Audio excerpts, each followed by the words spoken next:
Oh boy. Hello, YouTube. Hello, USPSA people. I'm on with Mr. John Burt, the incoming Area 2 director. So when does your term start? January 1, is it? January 1. Okay, so to get people up to speed, the Area 2 director is, well, I don't like Nemesis is kind of overselling it. I mean, I don't like the motherfucker, like hot dog.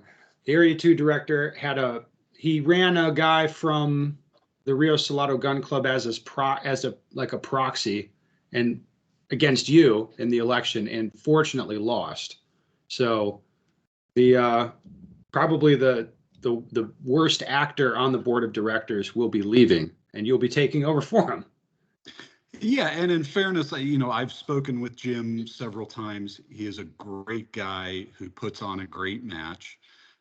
I think the membership is just more focused on the governance of the organization as a whole at this point, not on matches. Yeah. Okay. So let's talk about the governance thing because that's something. As far as you post on Instagram sometimes, like you've been pretty vocal in certain ways about the governance of the organization or like what the problems with the organization are. And most of the stuff that you complain about, it's not, oh, hey, this issue at this match, like this thing is bad. We're looking at like, I don't know, other issues at the board level. So what are those issues? Like what do you see that's wrong? We evolved as a mom and pop organization with volunteers putting together a corporation and trying to figure out how to put fires out along the way. And, the cabal, as we refer to them, who just wanted to keep everything tight, kept changing the bylaws to benefit and protect them. And we're just left with such a clown car set of procedures. The board, fundamentally, nonprofit and corporate boards are there to provide advice and consent. They review reports, they have a discussion, somebody brings a motion, and they vote. The last meeting, 80% of it was devoted to a hit factor discussion that they acknowledge has been a problem for more than a year, that they've tried to fix several times. And the entire hour-and-a-half discussion should have been a committee discussion that generated a report with a proposed motion that should have taken 5 minutes for the board to resolve. And instead, it just keeps repeating itself. And I think that's the fundamental problem with our organization right now, is a misunderstanding or a lack of corporate business and legal experience. We've got some new members with some of that experience, but when you come into it with a specific background and try and fix it with that background, it doesn't work if that background is not in how do you run a board, how do you run an organization, and then creating a top-down management structure. By all accounts, we've got a great new managing director, but he should be reporting his findings to the board. The board should be making motions on those findings or providing him feedback. And instead, we've got a system where the inmates are running the asylum and employees are participating in these meetings. They're not providing timely reports, but they are given a great deal of power and deference that should not exist. And it undercuts Alan's ability to right the ship. So from the top down, we have some problems and we need a new set of bylaws, and gaining traction on that has been difficult. Right. So a new set of bylaws, I mean, that makes people nervous, for good reason, right? I remember when Hopkins was running for the presidency and it was, by all counts, looked like he'd have a good chance of winning. And then what the board say is like, hold on, guys, we need a new set of bylaws, right? And then the point of that was to stop someone from taking, well, I mean, they neutered the presidency in that bylaw change, making it so they would in many ways invalidate any sort of election anyway. So we can't have a president that's going to go in there and make changes that previous board didn't like.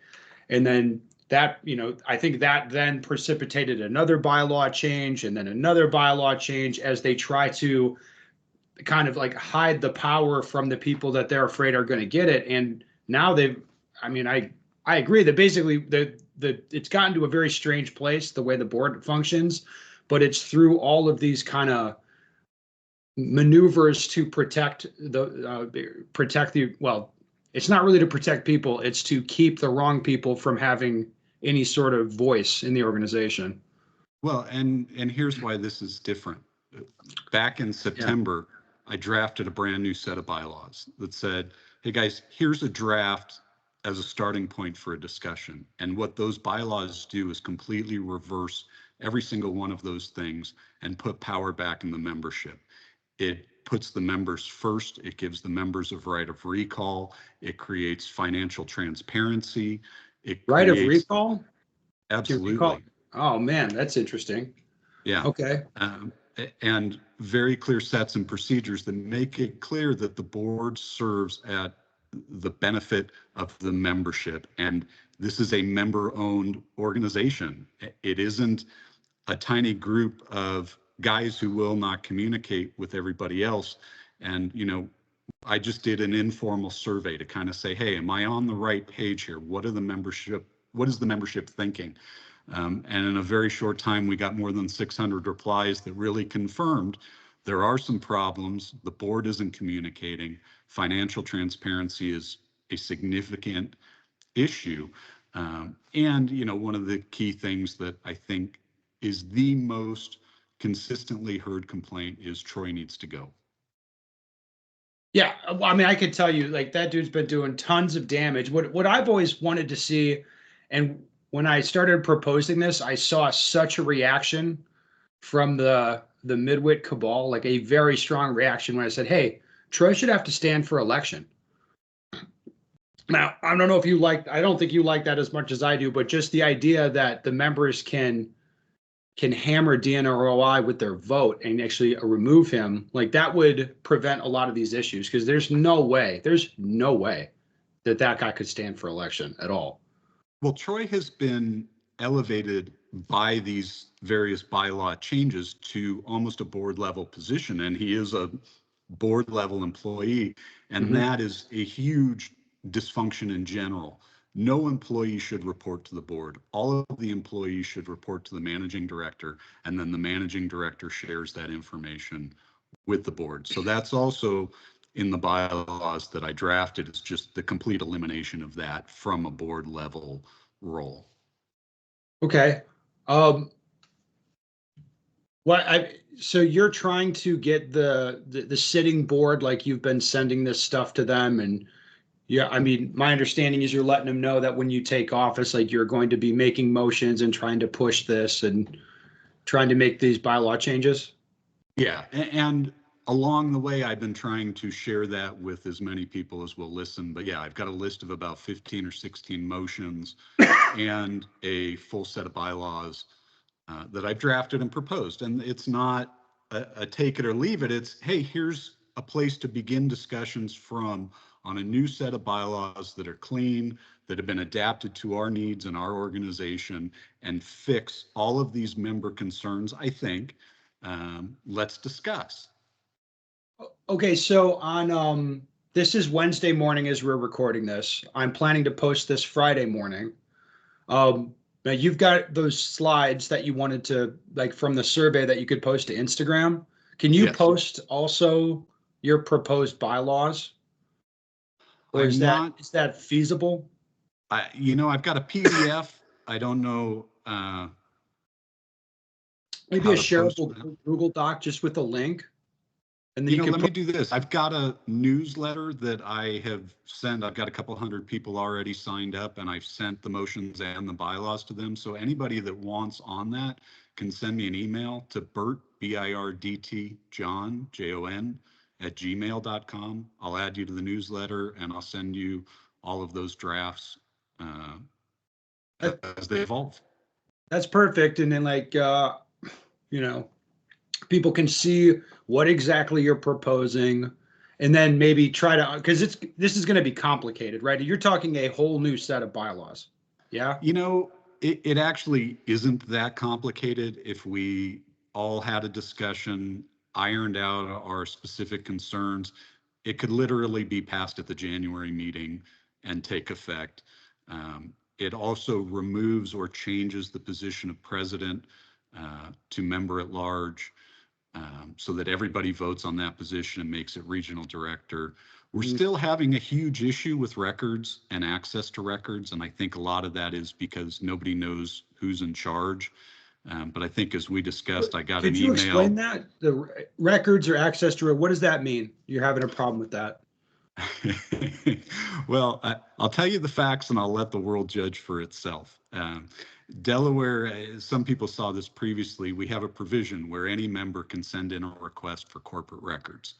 And so I've done a few of those, and I've been told that records don't exist. But most recently, I sent a formal statutory demand that I asked for all reports sent to any board member by any employee in 2024. The attorney responded and said, hey, yeah, I've got some concerns with your request, but we'll produce those records. We just need you to sign this confidentiality agreement. Same day, turned it around, sent it to him, no problem. A couple of weeks go by. Hey guys, where are the records? Nothing. Where are the records? Nothing. Last Tuesday, I got an email from the corporate Delaware attorney for USPSA that said the organization has conducted a search and does not have any records responsive to your request. So that would mean then that they're saying that no report has been produced and given to an area director? Correct. Except there's a couple of sort of agendas and very brief reports by Alan that have been posted online. What they are saying is the only current record they have of anything being sent by an employee to a director does not exist. So no financial reports, no survey reports, no rule reports, no DNROI reports. Nothing has gone to the board in writing in 2024, is what the attorney has represented to me. What? Is this a miscommunication or something? Well, That sounds like that just sounds like not believable. Like it sounds crazy, actually. And I have had a discussion with a director who has represented to me that they have received reports, which would tell me that that is a false representation. I sent a follow-up email to the managing director saying, I'm really concerned about this. This doesn't seem to make sense. And I know for certain you have authored reports and sent them to board members, and you were copied on this email from our corporate attorney saying they don't exist. How can that be? I've not yet received a reply. Oh, great. Great. Okay. One thing I've heard about is, well, they may be scared of you. They might be scared. Now, I've heard stories that you sued your old gun club and that this situation is still discussed today. Can you like talk about that? Like what your version of events is? Because when you hear, oh, this guy sued his gun club, like he's gonna sue USPSA, like, okay, I mean maybe. But Yeah. can you talk about that? Like what happened there? It is eerily similar in some ways. I belong to a very small club that was run by a group of old men. Membership, anybody that spoke out lost their membership, and it was a private affair, so you really had no recourse to get it back.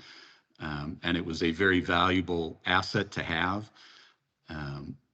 The elections came up, and I was asked to run for president, which I did.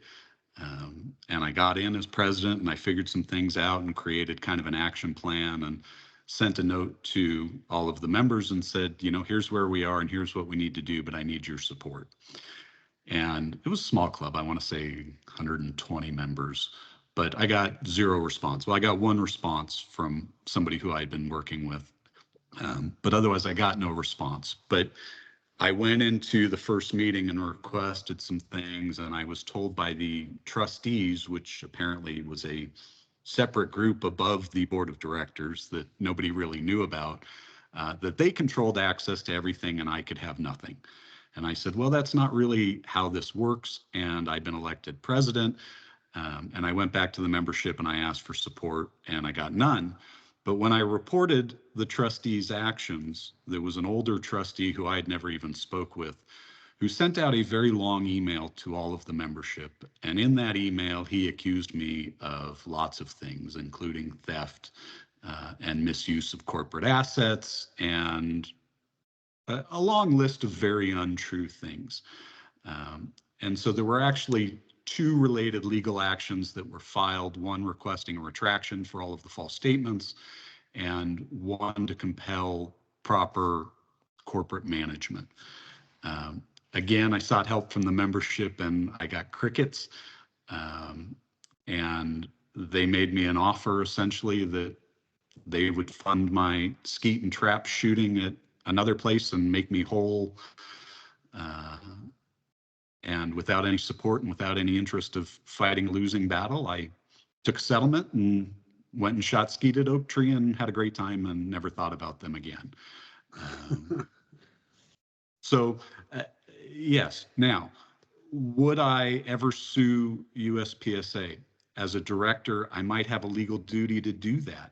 Do I currently have any intention of doing it? Absolutely not. If I get into office and the same sort of records shenanigans continue, and I'm told that I'm not entitled to access when the law says I'm 100% entitled to access, things might change. If somebody sends out an email full of incredibly false things that harm my reputation, things might change. But so far, when that has occurred, I've actually received full retractions and apologies, most famously from our friend Jim Johnson.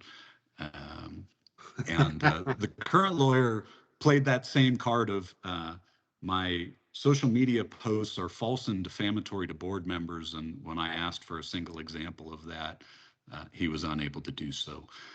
So no, I don't have any intention of suing the organization. Do directors have a legal duty to do that at some point? Yes, but I don't think so. I think we've got a good new group coming in who's really interested in fixing these problems and moving forward and building just a great organization, which is my only interest. I love the sport. I love this organization. I want it to grow. I've got an agenda.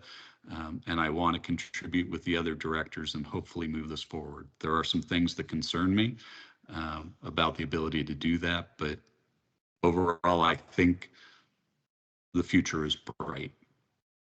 Right. So aside from wanting to email you, do you have some other social media where people could like interface with your posts or like see what you're up to or something like that? You're on Instagram, right? You know, it's more of a personal account. Every now and Okay. again, I'll vent there. I mean, the best, I'm going to send out, I'm going to treat it almost like I did as a lawyer and send my clients, the members, regular updates of developments. And so I think that email is the best way to do it. Okay. But if you have my email, you have my cell phone, you can text me, you can call me, you can email me. That is, I will interact with you. I want to know, and I'm going to do these surveys again, and I'll keep doing them on specific issues and see, how the membership feels. And hopefully I can do them officially through the org and reach a much larger audience to take the temperature and know what's working, what isn't working. And this survey, we have more than, I think, 300 comments with some great ideas in there. All right.